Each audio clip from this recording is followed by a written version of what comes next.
Hey guys, what's up? So I'm recording this for the second time because my mic was muted the first time. So yay for that. So that dude Brett and I put together a mock draft for the Steelers. We did three. Steelers for me, Patriots for him being a Patriots fan, and we wanted to do a random one. So we picked the Raiders because he has a bunch of Raiders fans. He lives over on the West Coast, so that makes sense. So for the Steelers draft, we went Jonathan Taylor, running back from Wisconsin. He has been compared to Saquon Barkley, which is amazing. Um, and he was just the workhorse for Wisconsin. So that's, good, but it's also bad. He has experience, but he has experience. He would get a ton of touches. So he's already got some wear and tear, but, you know, Brad actually thinks he's a first rounder.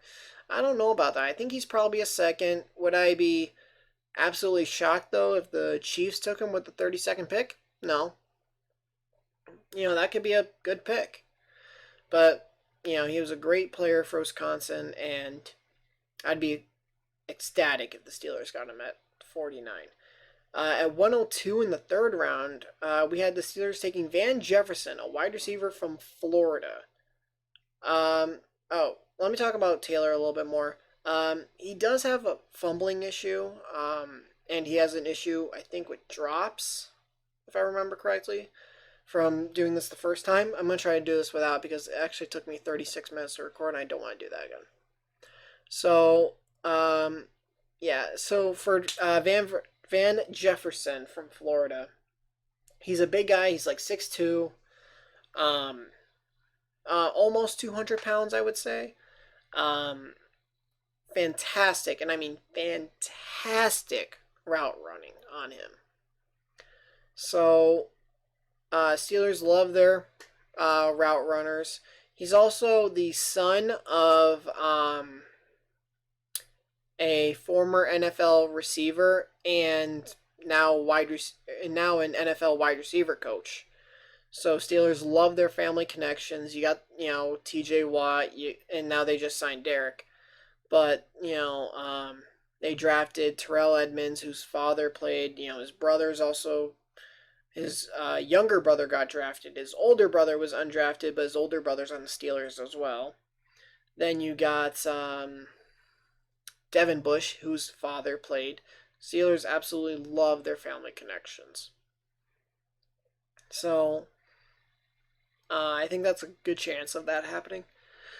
Then you got Kenny Willix, who's an edge. I think the downside with him is the run support, but other than that, they had pretty high remarks on him. He was a walk-on. He put on some weight, and I think he could really develop into good depth, and give a little bit of relief to either Dupree or Watt if they need it. Then you have Ben Bredesen from Michigan, interior offensive lineman. So they just lost Foster. I know they signed Wisniewski. They want to move Filer to the left guard position. Now let's say Wisniewski wins. Filer can get pushed back out to right tackle, but then you want depth. So Ben, I don't have any issues really with a ton of his weaknesses, just because the Steelers do a fantastic job of developing offensive linemen. Look at Al Villanueva, who played tight end in college. I think he played defense, went to go serve for our country, came back, played defense again. He tried out at defense those two times. The Steelers saw him in a preseason game versus Philly, moved him to offensive tackle, and here he is now. He's made the Pro Bowl a couple times. Now that, while the Pro Bowl is not the same as an All-Pro, it's still pretty good. Yes, the fans vote on it, but, even if you're a huge fan player, you probably don't get voted to the Pro Bowl. You have to have some level of skill. Ramon Foster was an undrafted guy. Filer's undrafted. BJ Finney was undrafted, but he's in Seattle now. Chris Hubbard, who went and signed with the Browns a couple years ago, he was undrafted. So the Steelers do a fantastic job of developing their offensive lineman. I have no worries about his weaknesses at this point in time. Then you have Antoine Brooks Jr., safety from Maryland. Yeah, he's on the shorter side, but... And here's the thing. Now, some of you may look at that and be like, how the hell did you draft him in the 6th round? That's not likely at all, because I saw from his draft profile, he's projected to be a 2nd rounder. This draft site isn't the best that we were using. Brett said it does have some bugs. It does have its issues. So, like Jerry Jeudy, I think when we did the Raiders draft, was still available at 19. And let me think.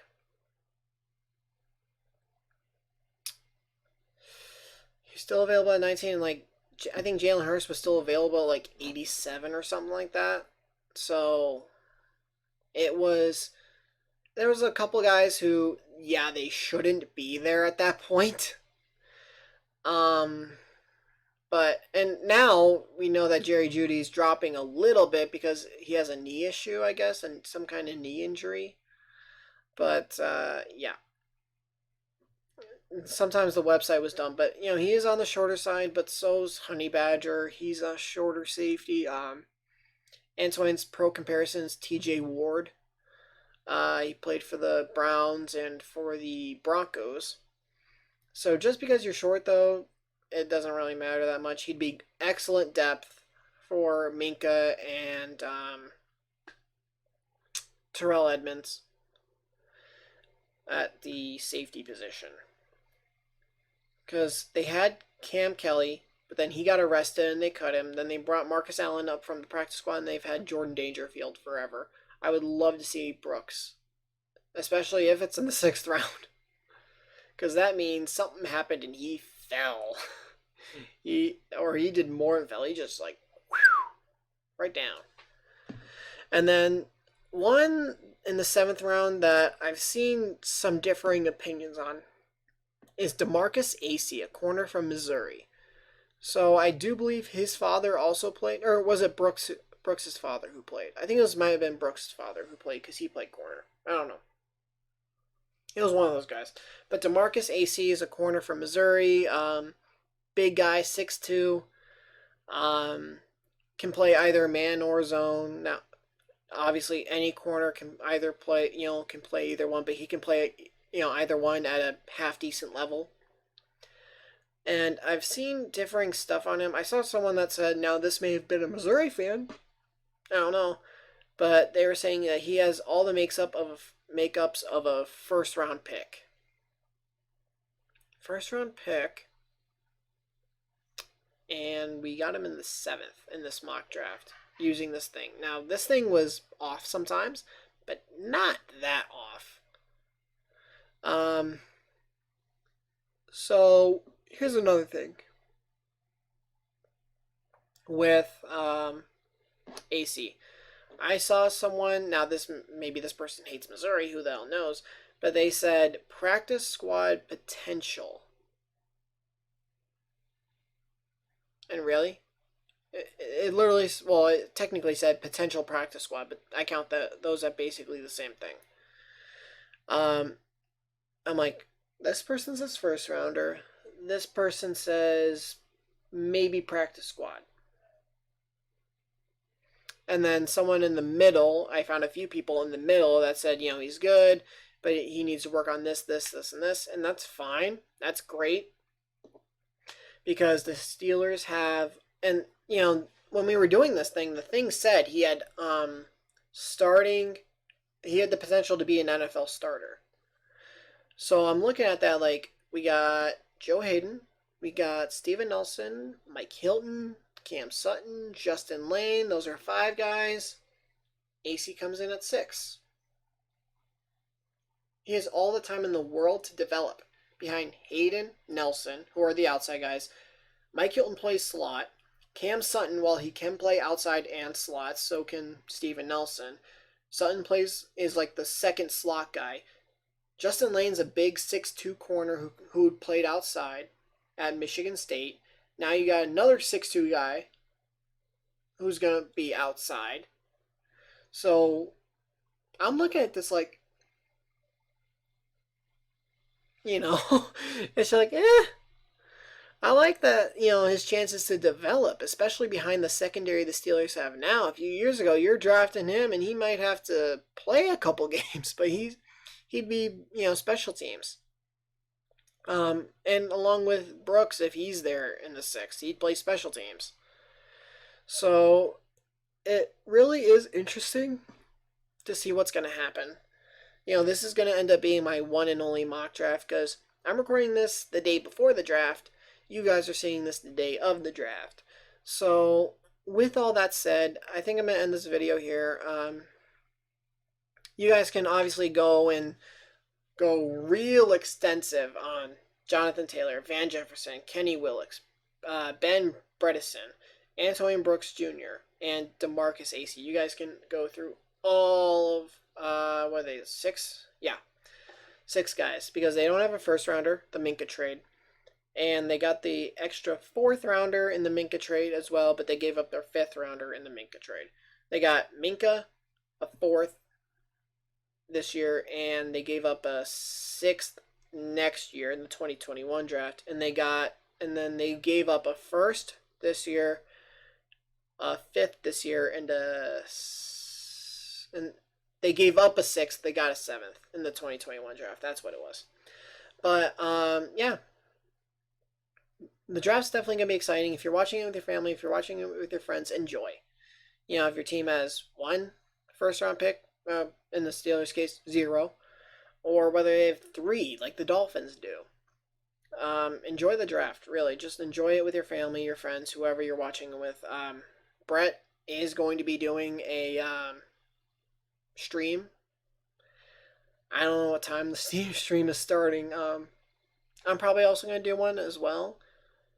But it's going to be exciting to see what happens. He's going to be having a stream about it, so we're going to be in the Discord, we're talking about it, we're going to go over the picks, all that different stuff. I don't know what time it starts, unfortunately. I think the draft starts, 8 p.m. Eastern, so that gives you some kind of indication. What time is the draft? Let's see.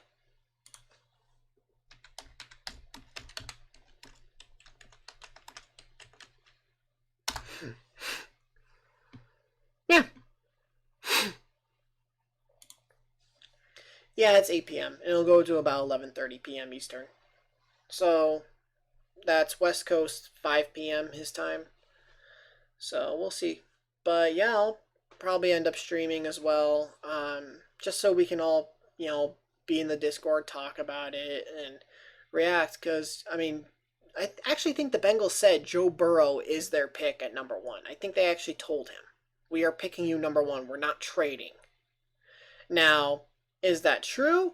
Or are the Bengals just trying to get more? Are they saying, yeah, we totally told Joe Burrow that we're taking him number 1. You did what? I'll give you more, please. Because people were 99.99999% sure that the Bengals were going to take Joe Burrow with the first overall, but you never really know. So that's either a stunt to try to get more, or they actually called him and told him that they're taking him. One of the two. But it's also going to be interesting to see how, this whole virtual draft goes. It looks like they're going to have they're going to have videos created by EA that show the player walking the stage, hugging the commissioner, getting the jersey, the hat, all that stuff. So it's definitely going to be interesting to see. Just because we've never had something like this before. We've never had this before. So it's going to be cool. I'm gonna enjoy that. Yeah, so I'll probably link Brett's Twitch and my Twitch in the descriptions below. And yeah, go look these guys up if you want more information other than what I provided. I'm going off what I remembered. It was so cool because the first time I recorded this, we went through everything and it was awesome. And then I totally effed up and didn't have my voice recording. So, oh well. If you guys enjoyed this, please leave a like. If you're new to the channel, please hit the subscribe button and turn notifications on. I'll see you guys next time, and please enjoy the draft. Later. Once I was 7 years old, Mama told me, go make yourself some friends or you'll be lonely. Once I was 7 years old.